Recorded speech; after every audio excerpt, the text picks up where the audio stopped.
देवदूत बन कन्यादान कर विदा किया बेटी को। जी हां, घटना भिंड जिले के सुंदरपुरा बड़ोखरी की है, जहां ग्वालियर के वरिष्ठ समाज सेवी रॉकी परिहार देवदूत बनाए और गरीब परिवार की बेटी का कन्यादान कर उसके हाथ पीले किए और आशीर्वाद दिया। गरीबी रेखा के नीचे यापन करने वाली सुंदरपुरा बड़ोखरी निवासी उदयराज सिंह परिहार के घर लॉकडाउन में रोजी रोटी का संकट गहराया था और उदय राज सिंह परिहार को अपनी शादी योग्य पुत्री के विवाह की चिंता सता रही थी, मगर रास्ता समझ नहीं आ रहा था।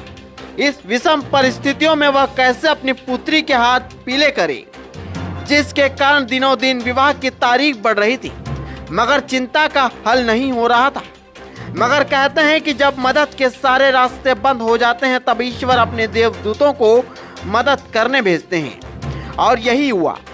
यहाँ ऐसा एक निजी भ्रमण कर सुंदरपुरा बड़ोखरी आए वरिष्ठ समाज सेवी राकी परिहार को इस परिवार की स्थिति का पता चला तो उन्होंने स्वयं उदयराज सिंह परिहार से मिलकर उसकी पुत्री रजनी का विवाह कर कन्यादान करने की इच्छा व्यक्त की तथा वैवाहिक कार्यक्रम में विवाह की व्यवस्था सुनील परिहार, अंकुश परिहार और धुंधे परिहार, महेश परिहार द्वारा कर वर वधू को आशीर्वाद देकर ससुराल विदा किया। न्यूज इंडिया 9 भिंड से दीपेंद्र कुशवाहा की रिपोर्ट।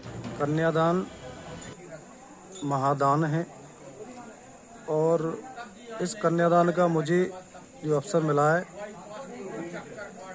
तो वो हमारे लिए सौभाग्यशाली है। हम समाज को ये संदेश देना चाहते हैं कि कन्यादान महादान होता है और जिस किसी को भी ये सौभाग्य प्राप्त हो तो उसको जरूर करना चाहिए और अपने समाज स्तर पे जिसको भी इस चीज़ की ज़रूरत हो सब लोगों को मिलकर सहयोग करना चाहिए और समाज को आगे बढ़ाना चाहिए।